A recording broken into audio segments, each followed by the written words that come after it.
place. Et là, on est en train de se battre pour la 4ème place. Sabo, Pandarou.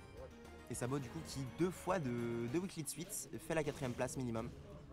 C'est bien de le soulever quand même. Il fait des très très bonnes perfs ces temps-ci. Effectivement. Et du coup, on est parti contre Pandarou sur PlayStation 2. Non, absolument pas. Pokémon Stadium 2. Mais oui, mais cette blague, elle revient tout le temps de toute façon.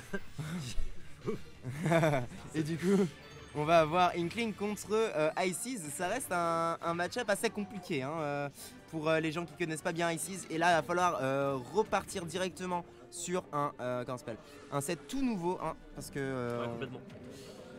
en une semaine, on a eu le temps de se mettre un peu à jour au niveau des Ices. Et là, le petit top air, ça va tuer. Oh, ça tue pas. Ouais, là ça Ça tuera tue pas pas. et Surprenant. Sabo, je sais pas trop. Alors pour le coup, je sais pas trop comment Sabo il appréhende le match-up. Enfin, il appréhende le match-up de Ice Climbers avec son Inkling, parce que vraiment en fait Pandarou, ça fait plusieurs semaines voire plusieurs mois qu'il taffe son Ice Climbers à essayer de forcément de trouver toutes les techniques possibles pour faire les désynchronisations. Regarde, oh là là. mais regarde, genre.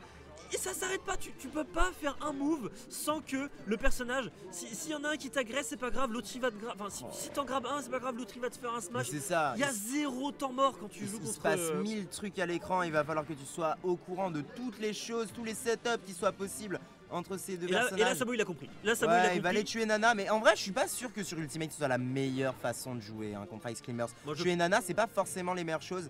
Réellement, ce qu'il faut, c'est tuer les deux. Oh là, par contre, là, il est mort. Non, okay. il est mort. Il est juste mort, straight up mort. Je pensais que c'était Nana qui avait un peu bugué dans la situation, mais non, tout simplement, voilà, Pandarou qui malheureusement a fait un petit, on peut appeler ça un SD. Moi je pense que c'était un petit SD malheureusement pour le joueur de d'Ice Climbers, pardon. Et Sabo du coup qui revient totalement dans la game, hein, du haut de 730%, il avait beaucoup de mal à se faire entendre dans cette game, et malheureusement, mais pour le coup, il continue. Il y a 0 temps, enfin c'est à dire genre vraiment. Et oh là là, c'est bon. Limite, des fois ça peut te perturber, genre vraiment tu sais pas. Ah, la nana est morte. Oh, la nana est morte, elle a pas pu remonter. Et là, Pandarou qui. Et là, du coup, Sabo, il n'y a pas trop de soucis pour lui. Normalement, il doit juste jouer le timer, il doit juste jouer un peu la patience. Aller essayer de trouver les bons kill setup parce qu'on a beaucoup de lag hein, de la part de Ice Climbers. Faut quand même essayer de relativiser sur ça. Ah, le down B, il va pas être contré. Et derrière, du coup, oh là la pression quand même qui met Pandarou juste avec un seul Ices. Hein. Oh, le bon fer. Oh, l'énorme fer. Il a été trouvé là-dessus, très bien vu. Il va aller calmer les ardeurs de Sabo qui, sur sa dernière stock déjà, a un petit peu du mal à comprendre le match-up, je pense, contre. Il faut de l'adaptation, surtout contre un joueur comme Pandarou. Hein. Il joue Ices, ok, mais il joue surtout Pandarou. Hein. Voilà, et ce mec est très très fort. Oh, regarde comment ça s'appelle. La décision de la part de Pandarou de jouer mais ultra safe, ultra aucun commit, il va juste spacer avec ses coups dont il a besoin. Et là par contre il y a un back air, non, l'edge guard qui va quand même être fini, voilà. Très bien vu hein, de la part de Sabo. Ouais, forcément, on va trouver le kill là-dessus. On perd la stock là-dessus, mais du coup forcément voilà, nouvelle stock pour Slimers dit le retour des deux personnages. Et là du coup les problèmes pour Sabo ne font que commencer, parce qu'on quand même on monte à 76% et encore une fois comme je disais voilà, il y a 0 temps mort. T'as pas le droit de te faire avoir quand t'attaques un Ice Climbers, et tu vois forcément ok là c'est bon, là Sabo il a réussi à trouver le grab là-dessus, là-dessus.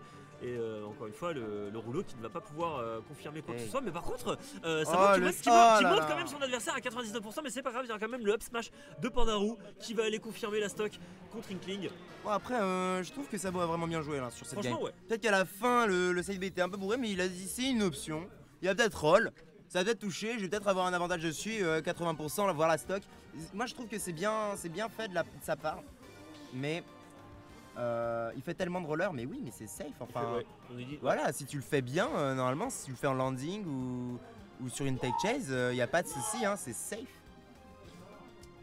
Tu verras qu'il le fait pas souvent en neutral. C'est souvent soit en landing, quand lui est en train de descendre, soit quand l'autre a essayé de whiff un truc ou essayer de contest ou je ne sais quoi. Dans tous les cas, du coup, nous sommes partis deuxième game. Pandarou qui a gagné la première va réaffronter le bon Sabo. Cette fois sur destination finale. Toujours Inkling contre Ices. Et nous sommes partis directement. Hop. le neutral qui est déjà posé. Et on est parti sur une map dont Sabo est vraiment très friand. Forcément, ça va partir sur une destination finale aux couleurs de Donkey Kong.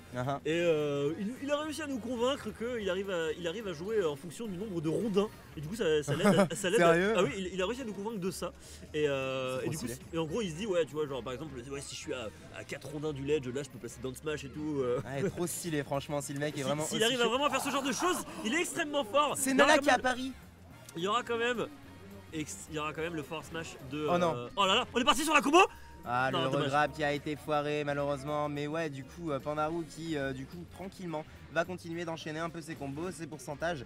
Et du coup, déjà une stock de retard là pour Arima. Faut faire attention à tout ça. Ok, joli fer. Okay. On va réussir à edgeguard peut-être le popo. Non. Et ça va remonter directement sur le ledge. Ah, la bonne patience de la part de Roux. Encore une fois, il attend de voir ce que son adversaire fait. Cette fois, le magnifique setup Trump qui va trouver la stock encore une fois. Mais là, Sabo, c'est complexe pour lui. Il a plus qu'à ça, la stock. Et les rodents de bois, je suis pas sûr que c'est ce qui va l'aider à. J'en sais rien, je sais pas si les rodents de bois ça va l'aider. En tout cas, heureusement qu'il y aura ce forward smash qui va l'aider à récupérer la première stock de son adversaire. Sabo qui, dans un sacré retard, mine de rien, ok, qui arrive à emparturer son adversaire. On arrive à placer les nerfs, double nerf, le fer. On va essayer. Ok, c'est bon, il n'y a plus Nana, il y a plus Nana, si, il y a Nana. Il va pouvoir remonter tranquillement parce qu'évidemment, Pandarou, il sait très bien que quand il fait le AB, il peut faire une mini téléportation pour récupérer son allié, tout simplement. Et donc, forcément, ça lui permet de récupérer ces deux joyeux lurons qui sont encore là pour le pire cauchemar de Sabo, qui quand même va placer le up smash, mais qui va pas pouvoir tuer le personnage principal. Et qui, du coup, Pandarou est encore là présent pour faire le up smash et récupérer la stock. 2-0 pour Pandarou qui va avancer en loser final. Trop fort. Ouais,